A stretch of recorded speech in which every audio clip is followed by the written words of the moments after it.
Halo teman-teman pecinta sepak bola, selamat datang di channel Bola Kaki, channel yang berisi perkembangan informasi dan prediksi pertandingan sepak bola. Assalamualaikum warahmatullahi wabarakatuh, salam olahraga, salam sepak bola. Jumpa lagi dengan saya Mas Nanang di channel Bola Kaki. Bagaimana teman-teman kabarnya hari ini? Saya harap teman-teman selalu dalam keadaan sehat, dapat berkumpul bersama keluarga dan dapat melakukan aktivitas. Sebelum lanjut teman-teman, saya ucapkan terima kasih yang sudah menonton video saya dan menekan tombol like dan subscribe-nya. Bagi teman-teman pecinta sepak bola yang baru menemukan video ini, tidak lupa saya ucapkan terima kasih juga. Dan jangan lupa selalu menekan tombol like dan subscribe agar teman-teman dapat menerima informasi terbaru tentang perkembangan timnas Indonesia, khususnya bagi pecinta sepak bola. Teman-teman, masih dalam suasana perhelatan Piala Asia Under-23, di mana kita tahu bahwa Indonesia setelah di babak semifinal gagal masuk ke final karena dikalahkan oleh Uzbekistan 2-0, dan tanggal 2 Mei 2024 Indonesia memperebutkan peringkat ketiga. Kita bertemu dengan tim nasional Irak untuk memperebutkan juara ketiga. Teman-teman, penting bagi Indonesia untuk dapat memenangkan pertandingan ini, karena apabila kita memenangkan pertandingan ini secara otomatis Indonesia mengambil satu tiket jatah lolos ke Olimpiade Paris.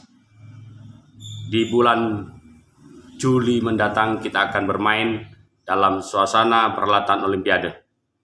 Nah, teman-teman, ketika bertemu dengan Irak, tentunya timnas Indonesia harus mempersiapkan diri. Kita tidak boleh larut dari kekalahan melawan Uzbekistan. Oke, kita kalah karena memang malam itu Indonesia dalam under pressure tekanan. Mungkin juga karena harapan kita, euforia kita mengharap Indonesia sudah bisa masuk ke final. Itu menjadi tekanan tersendiri bagi pemain-pemain Indonesia. Indonesia tampil kurang maksimal dan memang sangat tidak maksimal dalam tampilannya, hingga sangat layak Uzbekistan untuk tampil di final melawan Jepang. Nah, melawan Irak nanti diharapkan timnas Indonesia tidak tampil seperti itu lagi.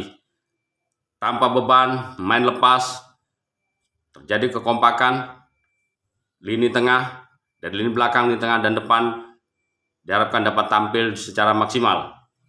Karena apa? Memang kita tampil tanpa kapten tim Rizky Ridho yang terkena kartu merah.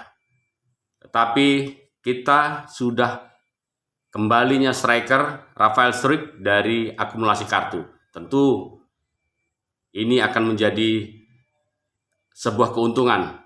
Tanpa Rizky Ridho, tetapi kita punya Rafael Struijk yang kita tahu Rafael Struijk dengan pergerakannya dan berhasil mencetak gol 2 ke gawang Korea Selatan.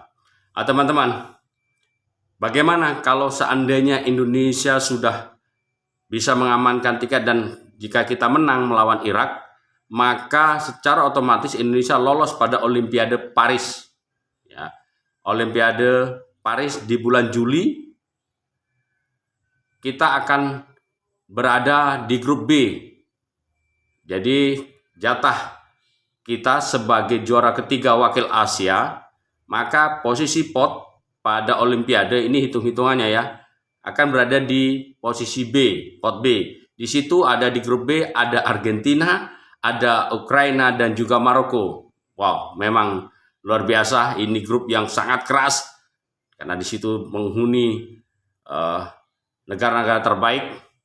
Argentina wakil Amerika Selatan, kemudian Ukraina Eropa, dan Maroko Afrika. Kita sebagai wakil Asia jika kita menang menempati posisi 3. Dan bagaimana kalau kita kalah? Seandainya melawan Irak, hitung-hitungannya kita kalah, kita masih punya peluang. Karena apa?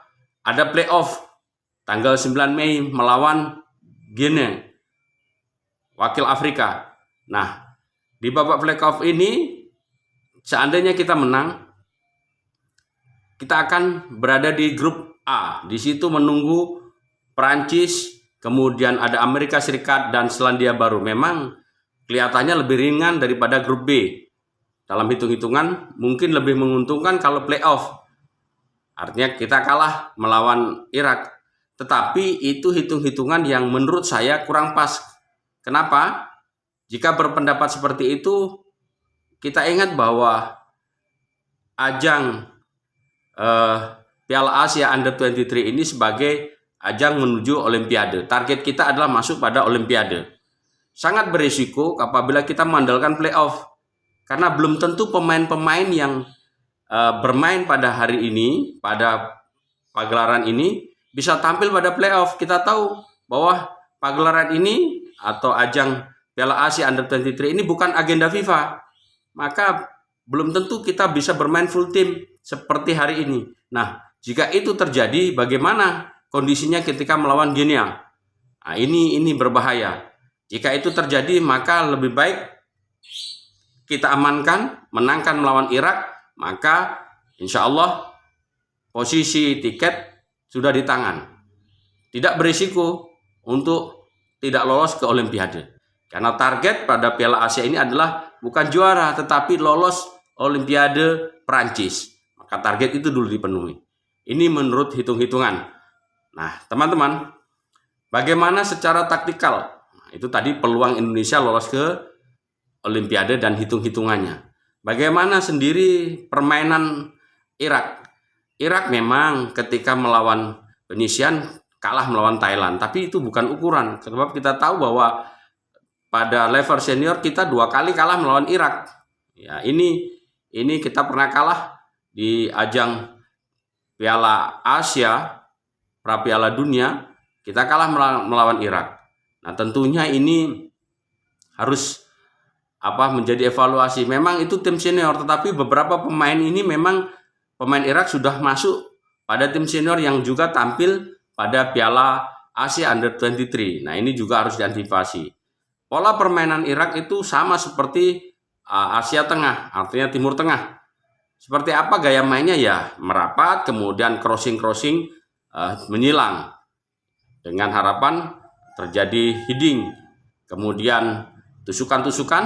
Itu seperti itulah gaya main pemain-pemain Timur Tengah. Karena tipikal Irak, Jordania, Arab Saudi itu hampir satu tipikal gaya mainnya. Ini tentu harapannya saya yakin STY Sintayong sudah mempertimbangkan dan melihat rekaman-rekaman pola permainan Irak sendiri pada tim Under-23. Itulah teman-teman, Indonesia timnas harus bangkit dan merebut tiket menuju Olimpiade Paris atau Prancis tanpa beban, bermain lepas seperti ketika melawan Australia, Jordania, dan Korea Selatan. Saya yakin bila Indonesia tampil tanpa beban, kemudian bermain lepas, ingat fokus, kemudian terjadi kolektivitas, kekompakan, insya Allah Indonesia bisa memenangkan dan mengambil tiket menuju Olimpiade Prancis. Itulah teman-teman informasi yang dapat saya berikan pada hari ini. Tetap semangat, cintai timnas Indonesia, karena timnas Indonesia adalah milik dan kebanggaan kita bersama. Bersama saya Mas Nanang, salam olahraga, salam sepak bola.